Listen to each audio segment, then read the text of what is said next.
the Château de Chenonceau. Built in the heart of the Loire Valley and renowned for its unique architecture, it's the only castle in the world ever erected directly over a river.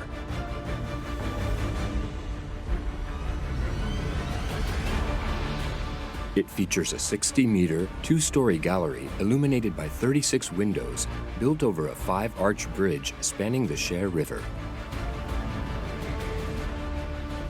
A building with a singular style, flanked with a chapel and a library on the eastern facade, with perfect dimensions. It's borderline insane. They built a leisure palace over the water. Using the foundation of an old fortified mill of the 13th century, the builders of Chenonceau managed to turn a simple medieval castle into an architectural masterpiece. At least two of the facades display perfect symmetry on both sides of a middle axis. It's the most modern of the time. There was nothing like it back then. It's beautifully illuminated thanks to the chapel, the hallway, the rooms, and the ante-rooms. The castle is bathed in light. The architecture of the Château de Chenonceau is absolutely unique. How did French builders manage to develop such a structure on water over 500 years ago? What technical prowess did they achieve in order to harness the river? The goal was to allow a single worker to lift weights between 500 and 800 kilos. Francis I, Henry II, and his mistress Diane de Poitiers, Catherine de Medici, how did the successive owners of the castle succeed in making it one of the most significant buildings of the Renaissance? Catherine de Medici wanted to turn Chenonceau into a royal castle.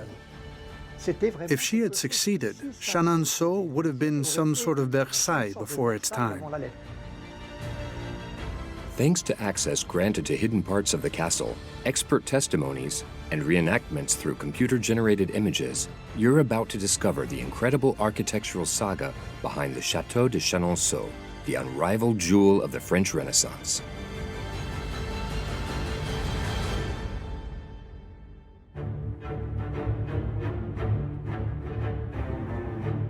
The Loire Valley is the blessed territory of the French Renaissance.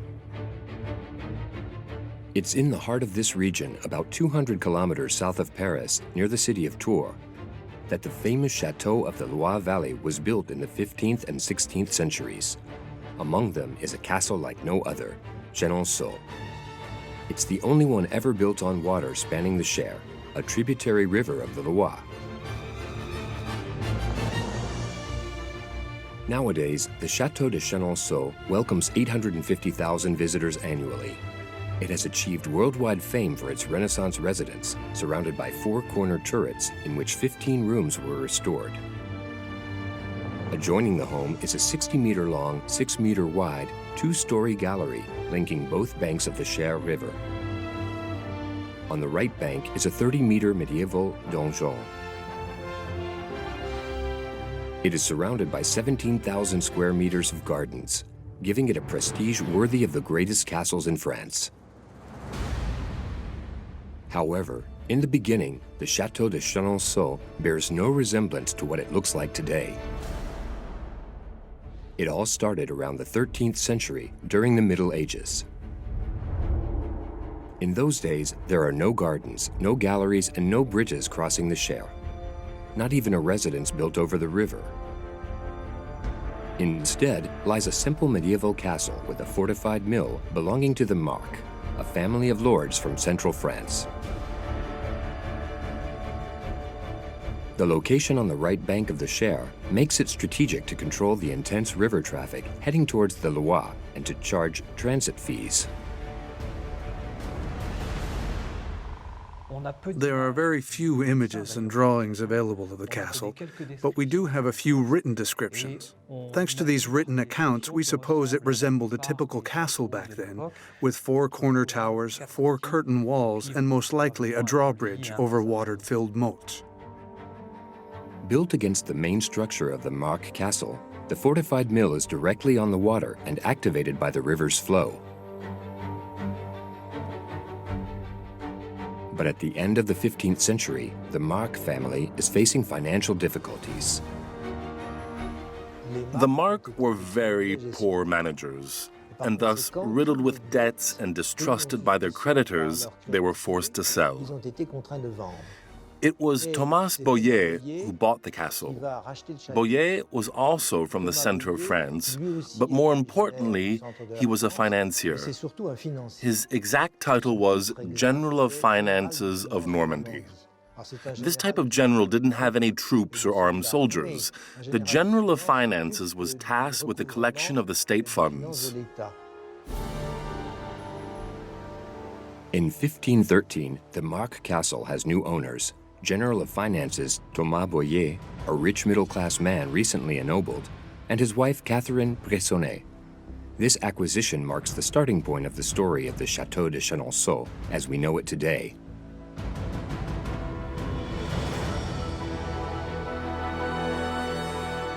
Thomas Boyer starts by demolishing the medieval castle, a relic of bygone days.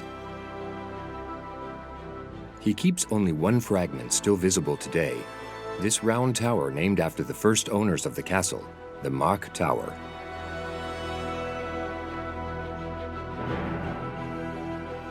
Meanwhile, Thomas Boyer makes substantial changes to the appearance of the medieval donjon and turret.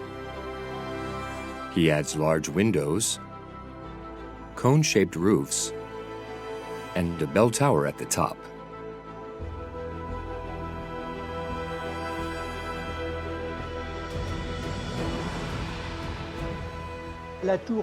He decided to keep the tower, not because he didn't have the means to demolish it, but because it was a symbol of social standing. He didn't keep it in a defensive view, since he added windows, which made it useless, militarily speaking.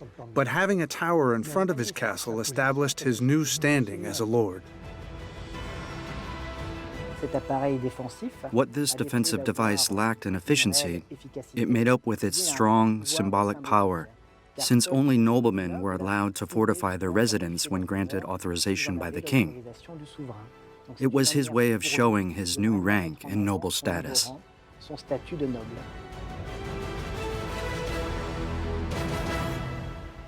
But the rearrangements of the tower are just the beginning of the great architectural ambitions of Thomas Boyer and his wife.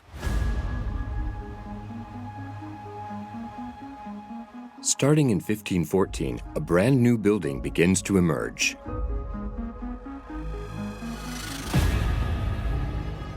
Its distinctive feature is that it's not built along the Cher, like the old Marc castle, but directly over the river. An architectural feat never achieved before.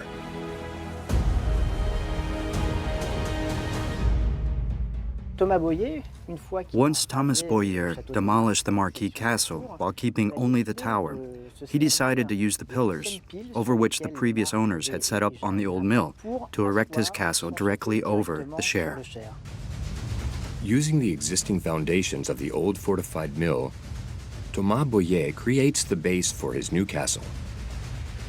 The super-solid structure is built with limestone, found directly on the riverbed.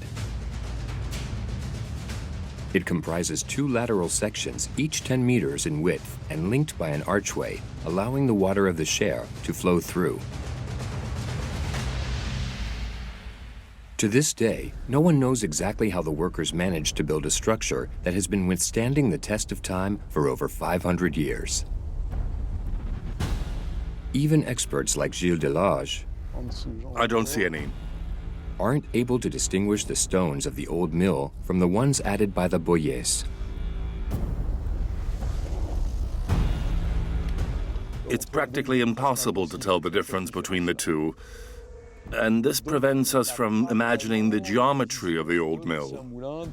Today, there's a coherent structure of very good quality on the entire foundations of the Boyer residence.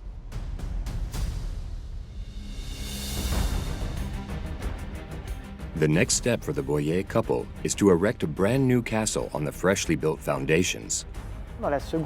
During the second part of the 15th century, after the end of the 100 Years' War, the appropriate conditions were in place to allow for an architectural change.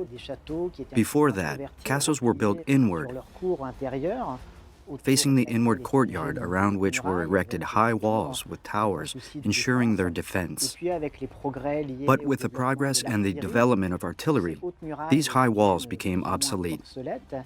This led to the building of castles that looked outward and onto their surroundings.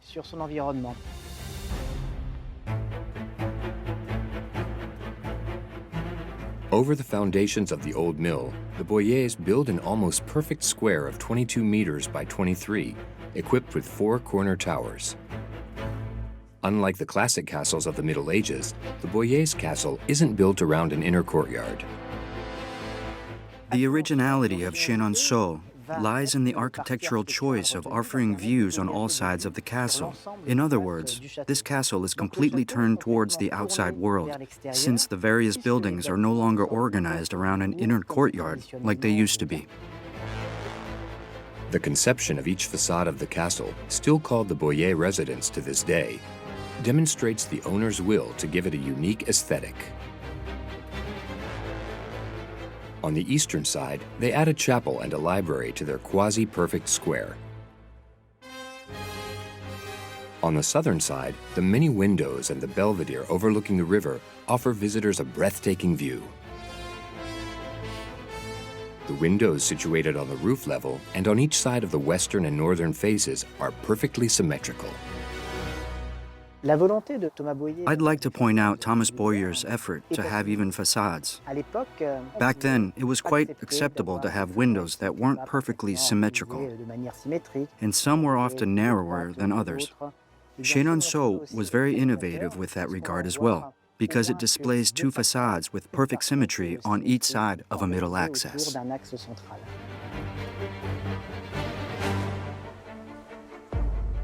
Another distinctive feature of Chenonceau is that each facade is entirely covered with finely detailed sculptures, the legacy of a style that appeared in France at the beginning of the 15th century. In flamboyant Gothic architecture, decorations were very important. One could say they couldn't stand empty spaces, and so all ornamental fields were covered with decorations. It appears that Chenonceau is in line with this particular style. When you look at the facades of Chenonceau, all the ornamental fields are filled with patterns. Not a single frieze or pilaster is left bare, in an effort to cover most of these elements with decorations. If the Boyers' castle is decorated with thousands of moldings, it's notably because of the special stone with which it is built. A white, bright, delicate, and particularly malleable material called tuffeau stone. Tuffeau stone had been used in the Loire Valley since the antiquity. It absorbs light and it reflects it too. It's partly due to its grain and probably also because of its tenderness. It appears to take in the light and project it back. It's not really white. It can even be yellow or quite ochre sometimes. That gives it the ability to vibrate with the color of the sky, which works very well. In the 16th century, there are a few dozen quarries of tuffeau stone in the area. The stones of Chenonceau all come from there. Today, almost all the quarries are closed, except one in Villentois, where tuffeau stone is still extracted for restoration purposes.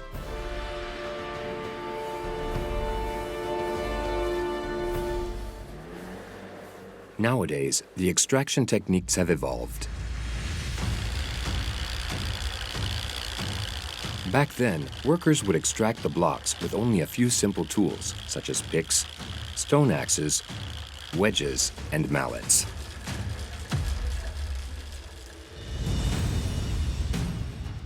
They extracted the stones with what they called picks. They dug trenches on both sides of the block that they needed, and then 2 or more over and underneath. They slid in wedges and broke off the bottom so that the block would fall onto itself before they took it out.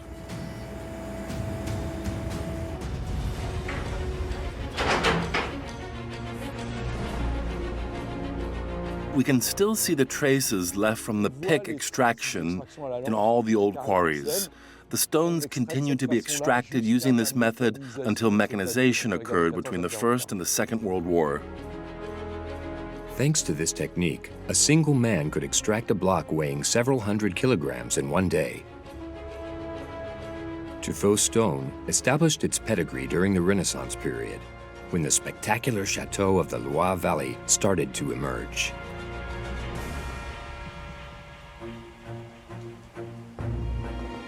Like the majority of these other castles, Chenonceau is extremely well preserved. Inside, the condition of the building is just as remarkable.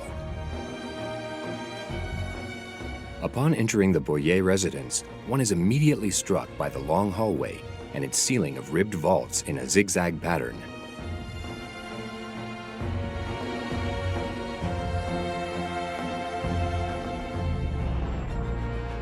The 22-meter-long, 4-meter-wide gallery provides access to several rooms on each side. The same pattern holds true on the first floor. The turrets offer additional space in which wardrobes and bathrooms are set up. This layout is extremely innovative for its time and goes completely against traditional medieval castles.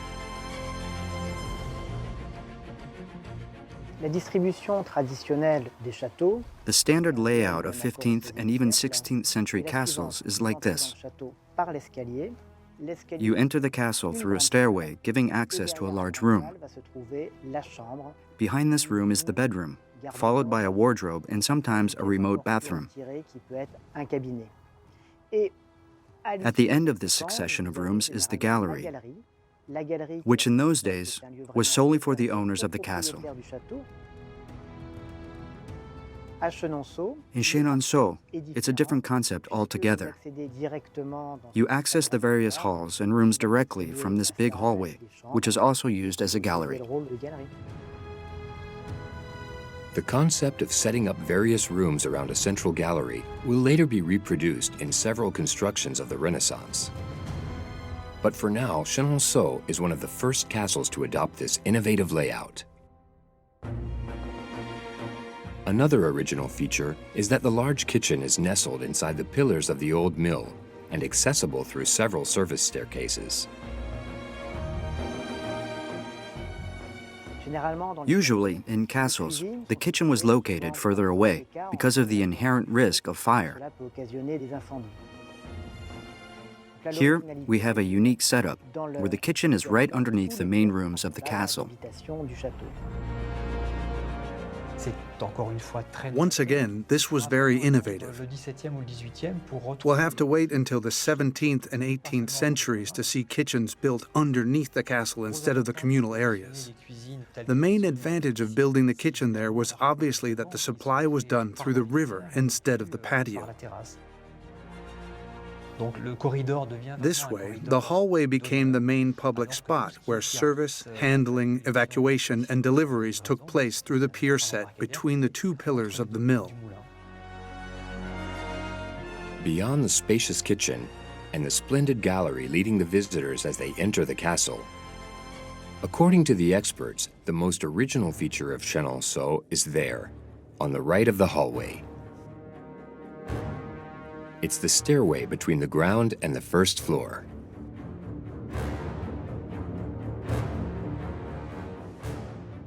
In most French castles, stairways are showcased in towers protruding from the main structure. And they're usually spiral stairways. But none of these rules were applied to Chenonceau. The stairway is integrated inside the residence itself and cast on the right side of the hallway. It's also not a spiral stairway, but a straight one, a half-base staircase with a single half-turn midway. It's the creme de la creme in terms of modernity. There are no others dating from that time except in the Bury Castle, which doesn't exist anymore. We only know about it through illustrations. Even more surprising, the staircase doesn't touch the wall of the building. A meter-wide space is spared in between. Thanks to this trick, the Boyers and their chief architect managed to maintain the regularity of the west facade. On the outside, the large window isn't disrupted by a flight of steps, and the presence of the staircase is undetectable from the outside. L'escalier rampe sur rampe à moitié tournante est à la fois The innovative half-paced stairway brought a modern touch while allowing to create regularity on the facades, which was highly sought de after. recherche de régularité sur les façades. Et par ailleurs, cela permet Furthermore, de baigner it bathes the stairway in natural light. naturelle, hein. Et donc, avec Through the guardrails surrounding the turning point and the diaphragm arches supporting the stones over the passageways, qui vont porter les dalles we can see transparency effects in a flamboyant style that give life to the qui sont stairway. encore dans le goût flamboyant et qui vont permettre d'animer fortement donc les volets de marche. Lighting and the surrounding view on the Cher. Such were the main priorities in the conception of the Boyer residence 5 centuries ago.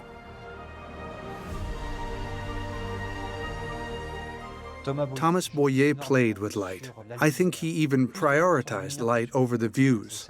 His castle is generously illuminated on all 4 facades, thanks to the chapel, the hallway, the rooms, and the anterooms, which are all full of windows. I'm sure the view was an important element for him, but I think that light was his priority, as the castle is bathed in light.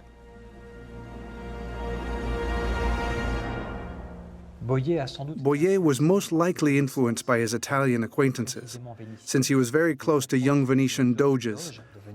We suppose that he traveled to Venice often, or that he at least heard a lot about it. Many experts agree that Chenonceau was influenced by Venetian architecture. This unrivaled building in all of France is conceived as a sort of palace on the water. However, Thomas Boyer and his wife, Catherine Brissonnet, would only enjoy their Venetian castle in the province of Tours for a very short while.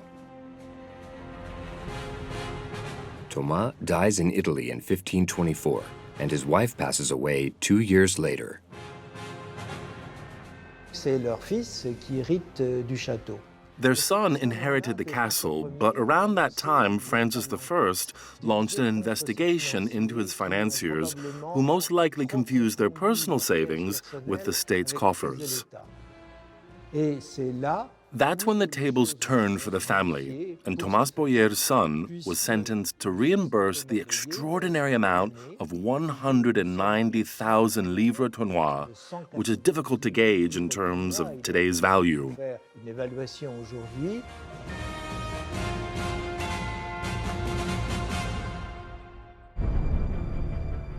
In order to pay back his parents' debt, Antoine Boyer gives the castle to King Francis I. In 1535, Chenonceau thus becomes a royal castle. Francis I enjoys Chenonceau, but he rarely stays there. Upon his death in 1547, his son Henry II inherits the throne. He then decides to give Chenonceau to his mistress, a certain Diane de Poitiers.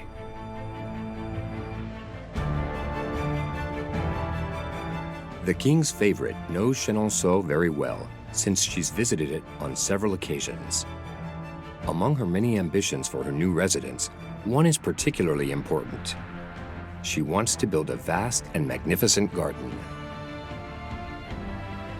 In 1551, work begins on a land spreading over 12,000 square meters east of the castle, on the shore of the Cher River.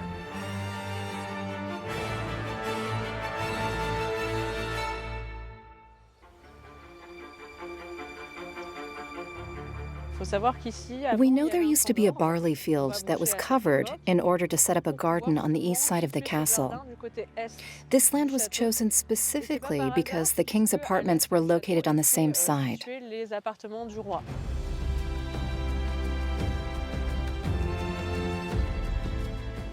A view of the garden became an essential element reserved to the most beautiful quarters of the castle.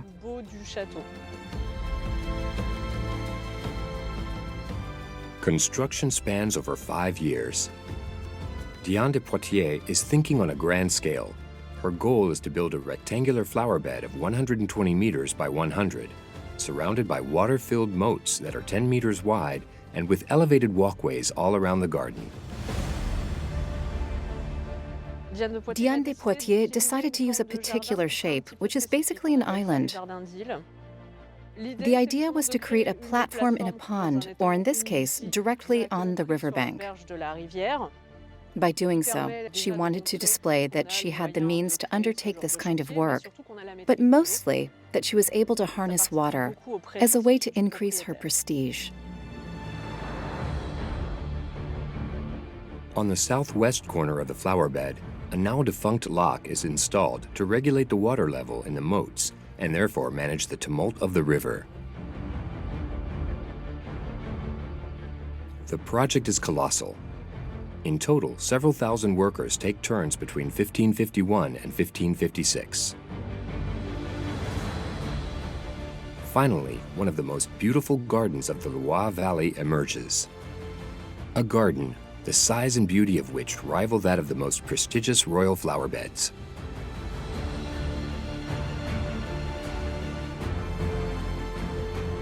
As soon as the work on the garden is completed, Diane de Poitiers sets out on an even more ambitious project.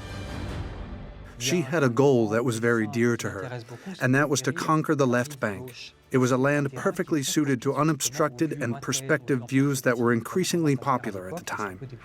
It would make for a stunning garden. A second garden on the other side of the river is Diane de Poitiers' new goal. And for that, she needs to start by building a bridge.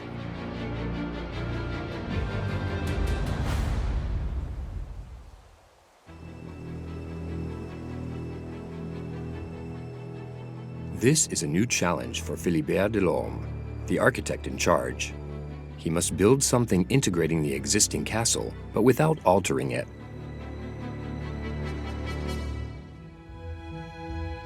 Specifically, the magnificent opening on the chair of the central hallway must be preserved at all cost.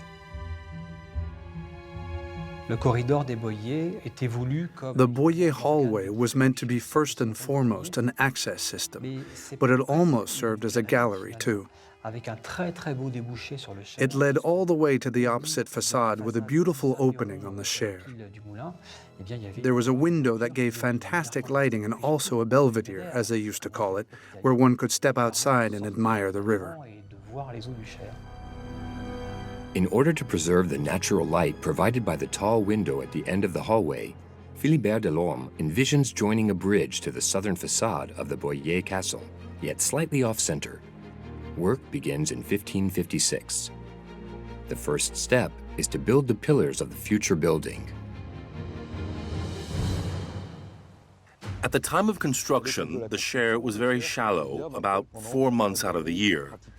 Basically, from June to September, and sometimes even through October, when it didn't rain a lot, there was hardly any water. And so it was easy to divert whatever water was left in order to clear the rocks and build over them. At first, the workers start by diverting the river flow, most likely with small earth dikes set up around the 5 areas selected for the construction of the pillars. Then, they lay down stone blocks that will be used as the pillars' sidings. Inside these forms, mortar and rubble stones are cast in to solidify them. Once the pillars are built, they're connected by wooden structures molding the shape of the arches, as designed by the architect.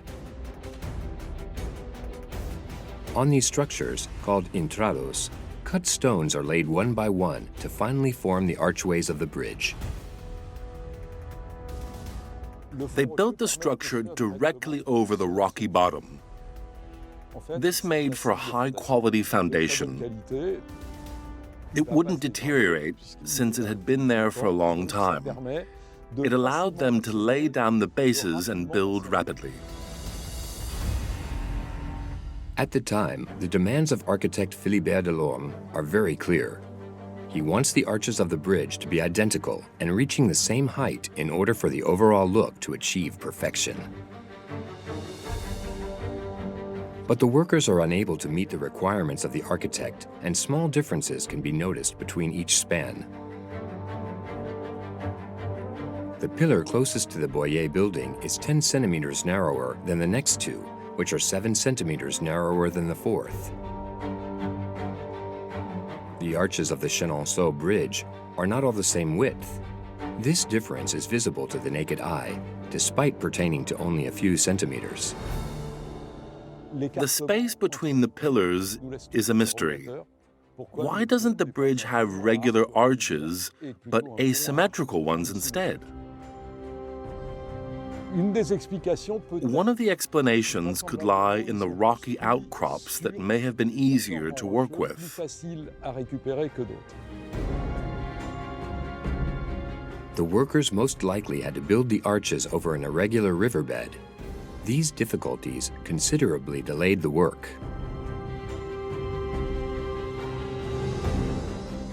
The construction of the bridge finally ends in 1559. 60 meters long and 5.85 meters wide, it ends on the south side with a castellum, turrets, and a drawbridge.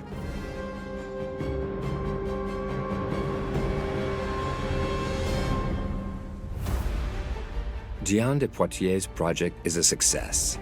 The bridge is now part of the castle without altering the appearance of the building erected by the Boyers. But the king's mistress won't have time to build the garden she envisioned on the left bank of the Cher. On July 10, 1559, just a few months after the completion of the bridge, her lover, King Henry II, is killed during a tournament. For Catherine de Medici, Henry II's wife, who's spent all this time in the shadow of her rival, it's time for revenge.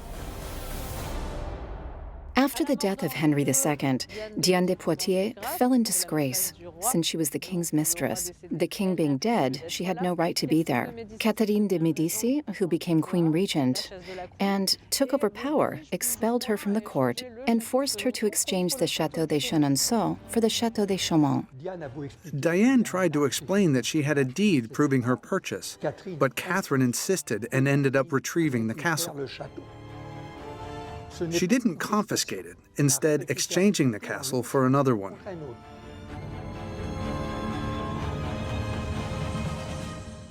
It was even to Diane's benefit because the Chaumont domain was worth more, as it was bigger than Chenonceau. So financially speaking, Diane was better off. But symbolically, Chaumont was incomparable to Chenonceau. Catherine hence proved that from now on, she was in charge.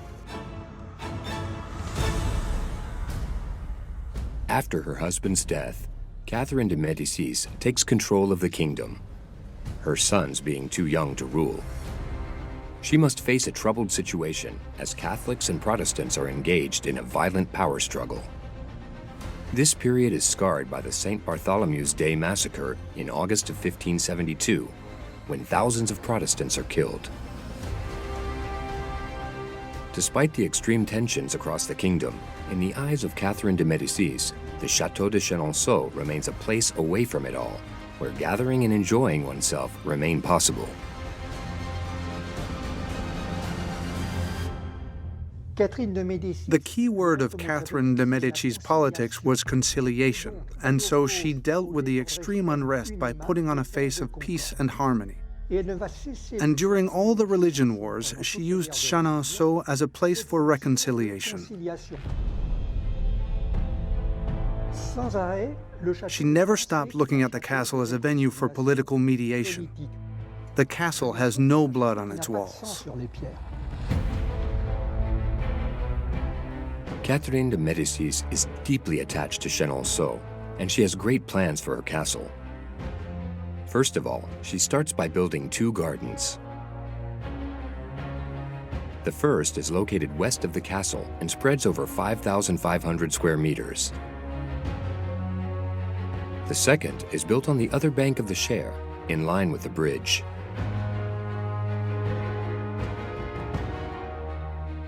Today, only the one located on the right bank of the Cher still exists.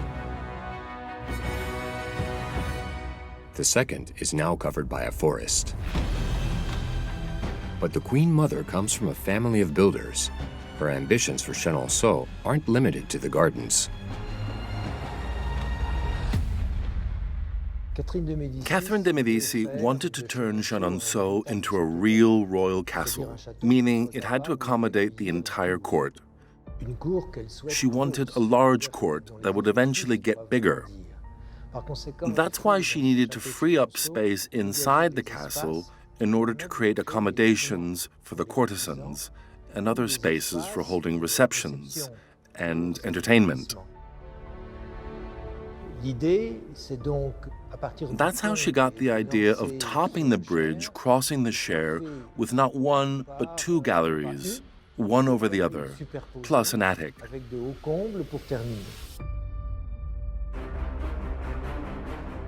Catherine continues to think on a grand scale. She aims to build two 60-meter-long, 6-meter-wide galleries, one over the other, topped with an attic and a slate roof. The project is unprecedented for its time and will once again mobilize a considerable workforce. In order to operate over the bridge, the workers build large wood scaffoldings. To this day, one can still see the remains of these old constructions. The small holes in the stone walls are called putlog holes. This is where the horizontal poles that carried the scaffolding boards would fit.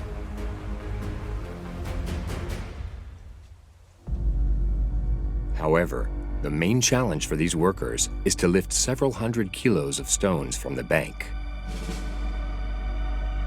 We have very few traces, just some illustrations and texts about their lifting systems. But all these stones were not lifted by hand. That's absolutely impossible. All the way up, on the tall chimneys, are stones that weigh around 350 kilos, so they clearly didn't get there on someone's back. They had to be lifted somehow. According to specialists, the workers most likely used what is called a lifting jack. This device is considered to be the ancestor of the crane.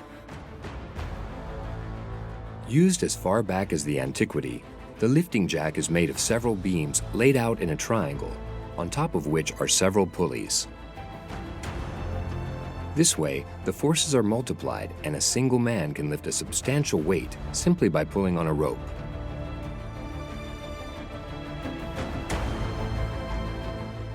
The main goal was to allow a single person, or with the help of another one, to lift weights from 500 to 800 kilos. More importantly, these types of crane couldn't be too sophisticated because they had to be easily moved around. But while her rival, Diane de Poitiers, had done everything in her power to preserve the aesthetics of the southern facade of the Boyer building, by decentering the bridge in relation to the hallway, Catherine de Medici and her double gallery project will completely change that side of the castle.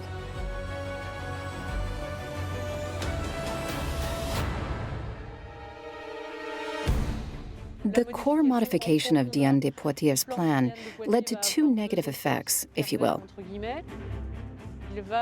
It hid and altered the southern facade, but above all, it considerably darkened the hallway of Chenonceau. Since instead of decentering the bridge, all of the different parts of the castle became linked, which covered the balcony and turned it into a hallway.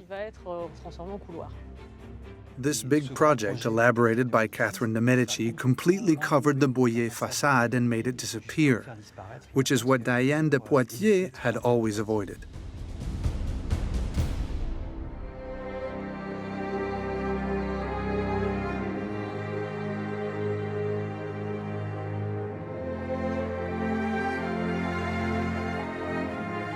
In total, the construction of the gallery will take 5 years. But in the end, Catherine de Medicis' goal is achieved, and thanks to its large galleries, Chenonceau is now a castle of royal stature. Outside, the decorations of the facades are carefully executed, following a second Renaissance style, more refined than in Boyer's time. Inside, both floors of the gallery are bathed in light, thanks to the presence of 18 windows per floor. To decorate her castle, Catherine de Medici spends a fortune on Italian works of art. As to the castle itself, Catherine has new windows added on the north face to bring in more light. On the eastern side, she adds a two-story building between the chapel and the library to increase her accommodation capacity.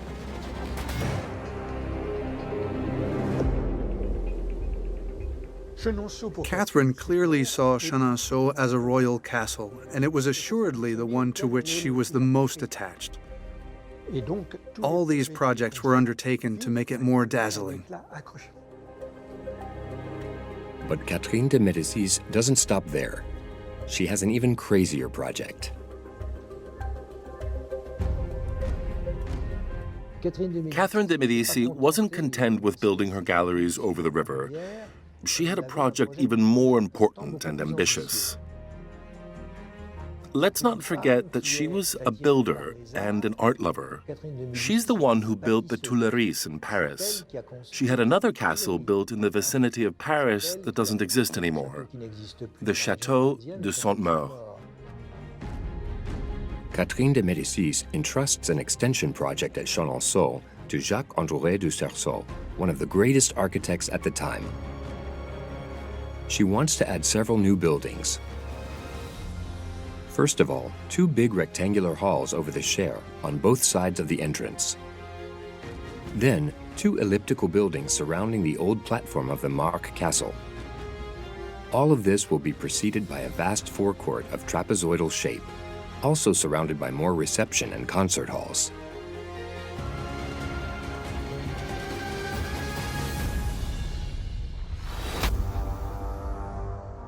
The blueprints were inspired by the Italian palatial architecture, with intricate, grandiose, surprising, and unexpected compositions. There was a Baroque element to it. It would have been something else. Had it been completed, Chenonceau would have been Versailles before its time. This project, which reduces the original castle to a tiny central pattern, begins in 1580 with the construction of the Dôme wing, which is meant to accommodate the Queen Mother's employees. But the other extensions will never see the light of day. The kingdom's coffers are empty, and the monarchy is in no position to spend that much money on Chenonceau.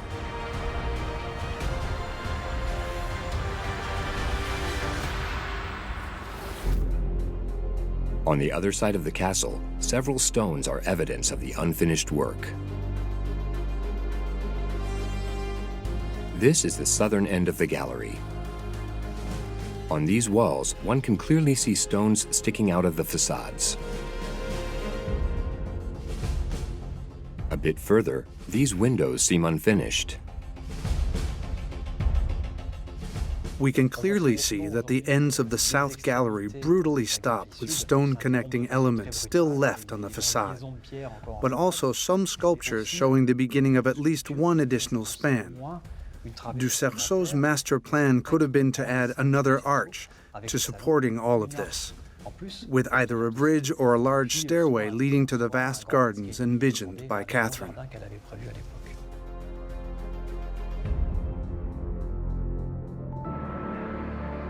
Are these protruding stones the only remains of the ambitious project of Catherine de Medici and her architect Jacques-André de Cerceau? No one can say for certain, but according to the experts, that theory is very plausible. On January 5, 1589, Catherine de Medici dies at the age of 71. With her, any new ambition to build an extension to Chenonceau disappears. After her death, Louise of Lorraine, the widow of Henry III, son of Catherine de Medici and Henry II, inherits the castle. She too will leave a remarkable mark, but this time inside the castle. Following the death of her husband, she has this unique room decorated entirely black.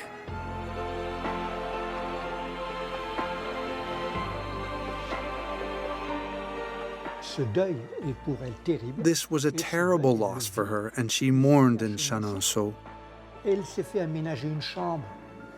She had a room arranged next to the chapel, which she had stained black with silver decorations depicting tears, gravedigger's shovels, and feathers, representing the sadness she was feeling, as well as emblems of her order and other various patterns, expressing her state of mind. Later on, at the beginning of the 17th century, the Duchess of Vendôme invites a dozen of Capuchin nuns to live in the attic of the castle. One of the unique remains of this era is a drawbridge built inside Chenonceau to isolate the nuns from the rest of the world.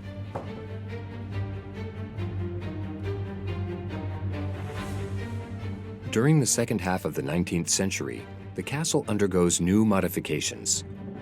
At that time, the residence is acquired by Marguerite Pelouse, an immensely rich woman.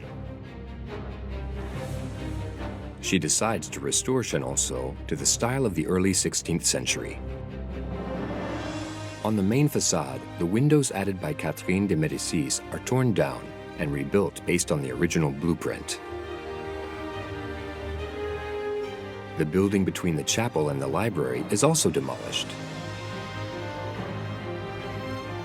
Instead, the Boyer Terrace reappears, along with its turrets. The chapel's tower bell is also restored, and the gardens are redone in accordance with the initial blueprints. It was the first time that a 19th century owner put forth the idea that the value of the castle was partly due to its age. In the 17th and 18th century, people would inherit castles and they didn't hesitate to demolish old buildings to update them. In this case, it was a completely different logic. She followed this idea and restored the castle to its original state, at least based on the information at her disposal. Mrs. Pelouse took her projects pretty far. She did things that would be impossible today, such as restoring the building according to the illustrations available to her. She gave it a beautiful first Renaissance facade, even though it was modified in the 19th century. The huge tasks taken on by Marguerite Pelouse lead to her bankruptcy. She's forced to sell the castle at the end of the 19th century. In 1913, it is bought by the Mignet family. More so than any other castle, Chenonceau embraces the turmoil of the 20th century. During World War I, it serves as a military hospital sheltering over 2,000 wounded that are treated in a reorganized gallery.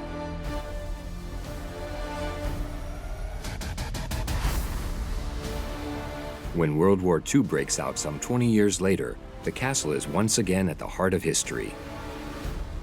And with good reason, the bridge above the Cher becomes a strategic passageway between the occupied and the free zone.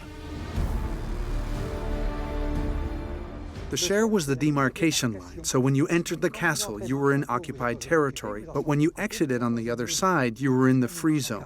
Up until 1942, the gallery served to get quite a number of people across.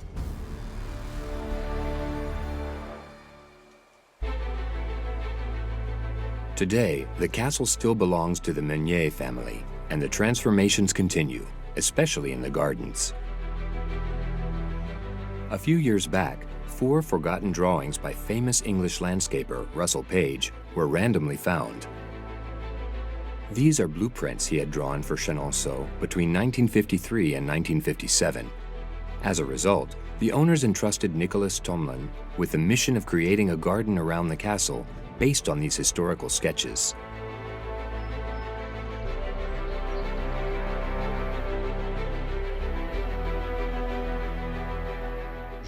I wanted to create something that was in line with Russell Page's ideas and not just copy the blueprints, because to him, it was important to discover the soul of a place.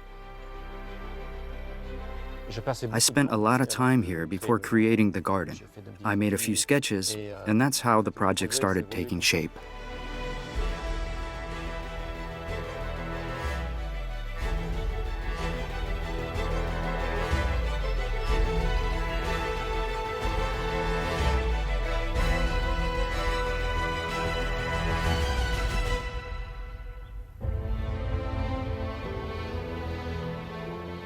Open to the public in 2018, the garden created by Nicholas Tomlin is the last addition to this unique location, the story of which began over 500 years ago.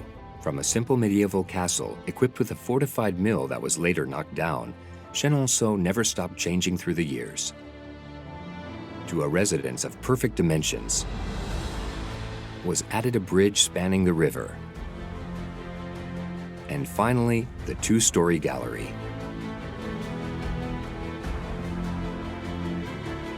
All around, the gardens were also extended along the way. Ever bigger and ever more prestigious. 500 years of history gave rise to this splendid castle of unique physiognomy.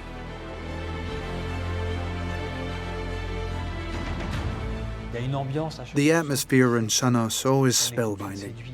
One cannot remain indifferent to the castle and its surroundings.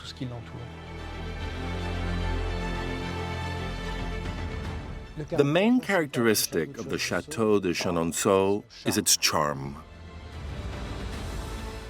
The fact that it combines a residence with a river, a flowing river involving movement under its arches, that's all part of the charm of the castle.